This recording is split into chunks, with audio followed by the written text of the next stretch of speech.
Hi, everyone. Hi, Amy. How are you today? Good morning. I'm good, Rachel. How are you? Wonderful, doing wonderful. Thanks for joining me as usual on our kind of weekly-ish chats that we're doing.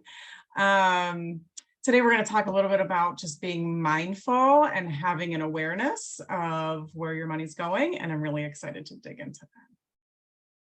Such a good topic. I feel like this topic is something that all of us, we need reminders on, we need motivation on, and yeah, this is going to be a good one. I'm excited to dig in with you. Yeah, well, one thing I just really want my clients to feel is confident and comfortable in the decisions that they are making with their money. And really the only way to truly feel that is when you know exactly what you're spending on something, right? Like I'm reading a book right now and they're talking about being on autopilot. Yep, these are just things you always do. And so it's just what you're doing. You're just spending this money, you're going out for lunch, you're going to get coffee, you're whatever you're doing throughout the day. It's just like you're just doing it because it's what you've always done. And you've not sat down to think about what that really looks like and means for your financial picture. And so what I want people to do is think about some of those habits that they have or things that they spend money on a fairly regular basis, daily, weekly, monthly, and really sit down to see what that looks like. So let's just say, for example, you go and you get a coffee out of your house somewhere 3 times a week and let's say it's $5, and that's probably a low estimate, right? I don't drink coffee, but I'm guessing that's probably a low estimate. That's almost $800 a year that you're spending on coffee. So if you know that, and you think, what else could I get for that $800? And you can't really think of anything that's as important to you as getting that coffee, then you should keep getting that coffee, because that's obviously, you know it, you know exactly what you're spending. You're thinking that there's really nothing else that for that amount of money that you could get that would bring you as much pleasure. So you should keep getting it. But there also is the opposite of that, right? Is you could think, oh my gosh, I spent almost $800 a year on coffee, when if I put that on my debt or if I put that towards a vacation. And in reality, people probably spend more than $800. But so think about it. And then when you think about it, you may decide to make a different choice, or maybe you'll decide like once a week, I'm going to do this. So I'm going to save X number of dollars, and that's what I'm going to put on this. That is just helping you feel more confident and comfortable in the money that you are spending. Yeah, absolutely. Well, and I think about this too, money is a habit, right? Mhm. We create habits with all Yes. kinds of things, and whether we realize it or not, if we looked at our spending, we would notice there's habits, there's things that just they happen. And I love that you pointing out that it's like we go into this autopilot mode because I've always stopped for my cup of coffee in the morning. I always eat out lunch. I always, you Mhm. fill in the blank, whatever it is, I've always done that. But that's why getting down to the nitty gritty becomes so powerful, because you notice that, oh, I do that habit. Maybe it's not going to get me to where I want to Yeah. go. Mhm. How can I use that and reallocate and put it into a place that now brings me even more? And I'm obviously reiterating what you just said, but it makes me feel good. Yeah. It Yep. makes me feel better than the other thing that wasn't Mhm. really truly, I was just doing it because I was on autopilot, Because you're doing right? it. Yep. Yeah, Yeah. yeah. Yeah. So I think, and again, like people think, well, it's just $5. You're right. right. If you spend $5 once in your lifetime, it's literally no big deal. But nobody, I wouldn't say nobody, oftentimes people don't Most sit down to think about most how much that really adds up and what else they could be doing with it. And again, if you decide to continue doing that, whatever, going out for lunch or getting your coffee or whatever it is, then that's great, is because that means that you've thought about it. It's something that you've realized and recognized you're doing, and that you've decided that that's important to you. But then you're going to feel more comfortable and you're going to feel better about spending that money than like we've been saying, like if you're just on autopilot and just doing it because you've always done it. And so it's just so impactful. And like you said, you could very well make a decision to stop doing that habit then and saying, is this really even bringing me any joy? And what I want people to think about too, and getting confident and comfortable with their money, is what is going to bring you that long-term joy. So think about those things that you've bought. When was your last Target trip, and how many, I don't know, pieces of jewelry or sweaters did you buy?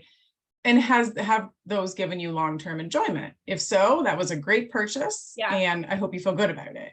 If not, think about those things that have given you that long-term joy and try to focus more of your money on those things. We all have to spend money on things that aren't bringing us a lot of joy. We have bills and things we have to buy. Right. But outside of that, like, if you could just really find, number one, know what you're spending your money on, know what that money looks like, and then find the things that bring you that longer term joy, you're going to feel so much more confident in your money and your decisions. Yeah. You know what, Rachel, and I was just thinking about this the other day.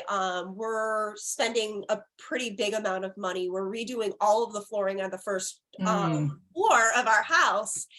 And I said to Bobby, a couple days later, take the car in, have some service work. I thought I was getting a free oil change and car wash because I had a coupon for both, and it turned into a $1,300 bill.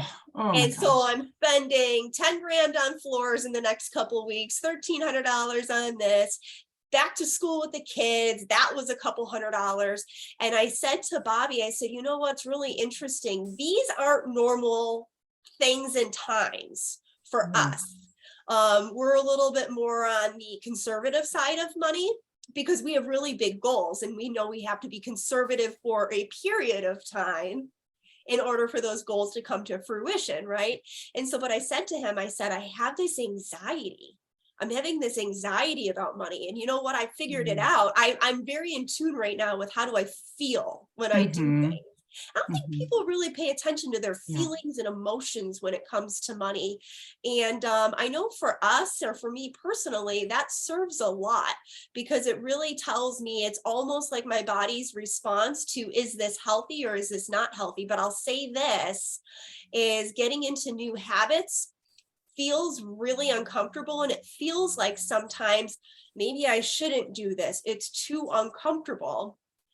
But that's where a coach comes into play. And I was thinking about the benefit of having a coach like you or I, even though we coach in different areas of money, but to be able to say, hey, those feelings are normal. That's not going to feel real good. But, you can call me for accountability and I'm going to pump you back up and remind you of why we're doing what we're doing. So I think really with money, having a why and a plan and accountability, like fitness, like going to the gym. It's literally no different. It doesn't feel good in the beginning, but you start getting a little traction, and man, does it get fun and exciting. So I just wanted to share that on emotion. Like, it's a big part of it, right? Money is emotional. One of the exercises I have my clients do is, if not every client's a little different, but this is one of my favorite ones, is they, if they're feeling a certain way, I have them, every time they purchase something, they need to be journaling what they're purchasing and how they're feeling. And then a week later, go back to that same item. And now how are you feeling about that item? And so like and it also can bring up like, yep, I just spent $300 on Amazon. And that day I was feeling really stressed. I had a argument with my partner. My kids were, climbing up the walls, and I was really stressed out. And that's why I bought this stuff. Okay, well, you can go back and look and see, okay, I see that there was emotions behind that purchase. It wasn't because it's something I needed or even really wanted. I just was feeling emotional, and that's what makes me feel better. So you're absolutely right with that. 100%. I love it. And I also love the accountability piece, because part of what I offer is quarterly accountability meetings. So if you don't need like regular sessions with a coach because you've got a budget and you're doing a pretty good job, but you would just kind of love that accountability and that like space to answer questions or just check in and make sure you're on the right page. I can do that, so you can it's just a yearly fee, and then you meet with me 4 times a year, and, and we can go from there. But yeah, I mean, it's just like, have you ever tried to like quit smoking or lose weight or any kind of those habits completely by yourself with nobody to support or really like push? Unfortunately, it's probably not as successful as if you have that person in your corner. Yeah, getting great with anything revolves around having coaching and guidance and the right pieces and parts, because if you don't have that foundation in place, unfortunately, you can do really good and build it up, but it may not stay up for long. And so awesome. Yep. I've had clients that have been like, gosh, a few years ago, I was right where I needed to be, and I was so excited. And now, I'm back with a debt and just not feeling so good. So that's why it's important to have somebody, whether it be a coach or a friend, but you know, a professional is probably great because they have a little bit more knowledge, but, you know, like being able to bounce things off of them and saying, hey, am I where I need to be? Or, oh my gosh, I'm really like, I have clients that are like, I literally love having you on my calendar simply because I look at my calendar and think, oh, I need to get my stuff together because I have a meeting with Rachel coming up. Yeah, it's forced, right? It gives you a Yeah. date and a deadline. Yep, Absolutely. exactly. Yep. I love it. Well, yeah, so long story, we sort of came all around, and that's what we do, Amy. We're so excited about this. We get off track and talk about all kinds of things. Yeah.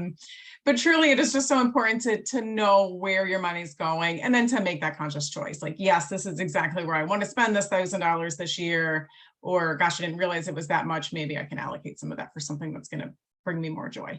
So yeah, just figuring out, you got to start tracking. It's not fun. Nobody ever said tracking your spending is fun. It's not, Yeah. but it's so impactful, and you don't have to do it forever, right? You need to do it for a few months, kind of see where you are, and then maybe get back into it a little bit, you know, after a few months, but it's not like a literally every single day thing. Yeah. But figuring out where it's going and then making those best choices, that's going to make you the happiest. Yeah, I love it. Yeah. Thanks, Rachel. Such a good talk. Always a good talk. I love it. I love it. Well, do you want to tell us a little bit about you, Amy? Yeah. So Bobby, my husband Bobby, and I, we run our agency together, full service financial services agency. We love coaching. We love working with people. You can find us on social media. My personal page, Amy Ruggieri. I'm on Instagram and on Facebook. And then I also run a Facebook community called Smart Money Moves / the Ruggieri Group.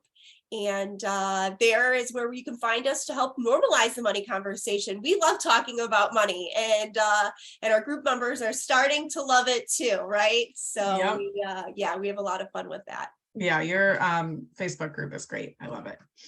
I am Rachel Dorsey, and my business is Effortless Budgeting. I'm a financial coach, and I can be found on Instagram and Facebook under Effortless Budgeting.